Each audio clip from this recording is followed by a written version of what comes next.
Hello, I'm Chuck Long, and on this edition of the Entertainment Outlook, 2018 is shaping up to have plenty of out entertainment options, and I'm going to be discussing that with my co-hosts Brent and Pam, and we brought along Zach Woodward. Good to have you here from the river. Hi. That's right. And of course, Pride Radio on iHeart. Love that you're here. Thank you for having me. I'm really excited. Yes, we're and we'll be seeing you more throughout the year 2018.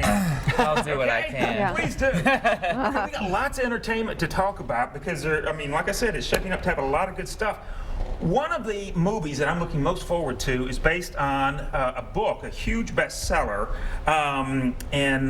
it's the movie is actually titled Love, Simon. Have you guys heard anything about this, or were you familiar with Simon versus the Homo sapiens agenda?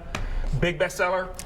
Okay. My partner just finished reading Well, I'll tell you what, we're going to take a look at this and we'll talk about it on the backside. But this is the movie coming out, causing a lot of buzz. It's called Love, Simon. I've been thinking about why I haven't come out yet. Maybe part of me wants to hold on to who I've always been, just a little longer.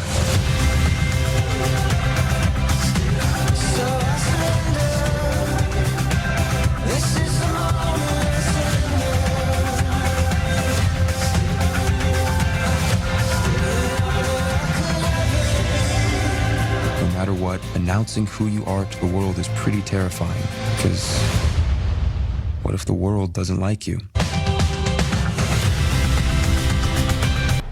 Okay, so how's that looking to you? I can't wait to watch it. I didn't know anything about it prior to seeing that little clip, and now I'm like, give me popcorn. Exactly. And the nice thing is that these coming-of-age tales that used to feature, which was fine, a heterosexual or a straight storyline, more and more, and they're doing great with the books and turning those into movies. They're coming out. Do you see this as maybe a possible trend? I mean, we have hopes. Let's hope so. I think it depends on how many people watch the movie, right? Well, there you go. Absolutely. Yeah. It's got a great cast. If you saw on the preview, Josh Duhamel's in there. He's playing the father. Jennifer Garner is in there. The young man in the lead, he was from Jurassic World. Okay. Yeah. So anyway, it's got a good cast in it. I'm interested. How old is the young man in the movie? What age are we He's dealing? 17. Okay. And he's emailing a guy that he has the crush on. The guy's not really aware that there's a crush. And then there's another person who is threatening to out him, who's emailing him kind of so there's all kind of things that are going on. But it's I read the book. I listened to the audiobook actually, and I thought, boy, this would make a great movie if they just do it right, and it's looking like they're going to. So You know why I'm most excited about this? Because I feel like movies like this are helping like a lot of people that are scared to come out, or like people, it normalizes it instead of it being like, oh my God, you're gay. It's like it's becoming a more normal thing, so then you're accepted and it's cool. Well, they see the mechanics are the same. The falling in love, the emailing, everything is kind of the same. Right. Well, and then also I like this because if you go to a throwback of when we used to have a lot of teen movies, and you had Fast Times at Ridgemont High or The Breakfast Club or those kind of movies that just featured your regular kids. You didn't have a lot of gay storylines in there, and now it's like you say, it's becoming more of the norm. You get these kind of movies. Welcome to 2018 where we have gay movies. That's right. Speaking of gay movies, there's another one. This one's called Saturday Church. The storyline goes along that the kid, he is transitioning. He's in a conservative family, has a conservative aunt. He's afraid to disappoint the aunt, which is also something that I think a lot of people face. Yep. Yeah. So take a look at this right now, and we'll talk about Saturday Church on the backside. I said goodbye, goodbye to life. When you know I'm moving on. Oh, yes.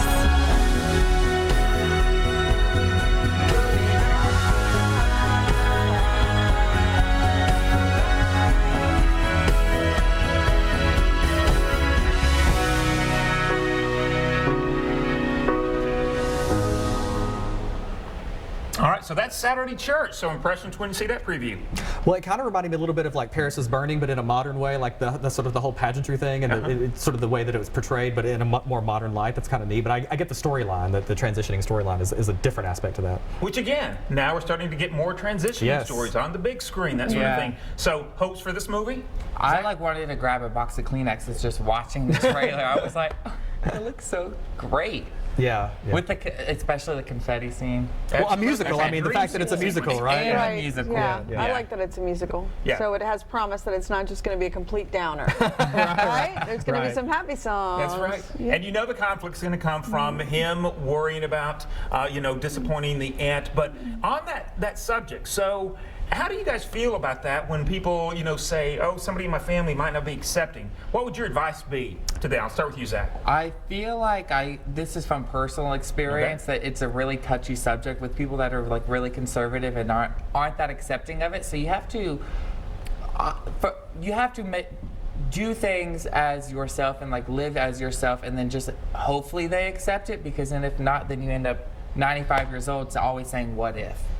And that has been like one of the hardest coming of age stories for me, is like my conservative upbringing, that you just have to be it, live it, do it, and then they'll accept it. All right. Pam? Yeah, I think that just from my personal experience, it's a process. The Yeah. first response with people who are negative is not going to be the end game. It's a marathon. Right. You don't always get to come out and the balloons fall and, we all Yeah. go watch the Will and Grace party. Yeah. Right. But I think through time, which, it takes some time, Yeah. and then it's okay. That's been my story. And what I've actually had people ask, and I've tried to help them in ways, and the things that we've talked about and other people's experiences, and it has been that sort of, once you tell them, just step back, let them react, be prepared for them to likely maybe be sort of taken aback and need some time. Don't pressure them, don't immediately pounce on them for being negative, because Yeah. that's only going to make it And worse. you knew how they were. Yeah, That's exactly. why you were worried. Exactly. And then if after over time it doesn't come around, then that's kind of their problem, not yours. Okay. Great perspective on that. So Saturday Church is going to get that conversation going Yeah. a lot. We've only got about 30 seconds left. I wanted to mention too, Boys in the Band is coming to Broadway. Listen to this that's cast: exciting. Zachary Quinto, Andrew Reynolds, Matt Bomer, Jim Parsons. Holy cow! This is Matt Bomer, that's all you have to say. Good Lord, take me now. Hey, can I just say that on my second anniversary of being married, Tom is taking me to New York, and we're going to go see Boys in the Band. Awesome. And we got it on tape right here. Got it back out. I'm saying, okay? All right, quickly. That's I great. was going to say, does he know? All right, guys. That's what he said. My Okay, Christmas present was. okay. Better come through. Okay. Witnesses right here, Tom. Okay, that's all the time we have. Zach, great having you here. Yes. We want to Thank see you you for for having me. 2018. Yeah. Listen to 2018. you. You wake me up every minute, every morning on the radio. I apologize for anything I've ever said. Love it. All right, that's all the time we have for this edition. We'll see you guys next time.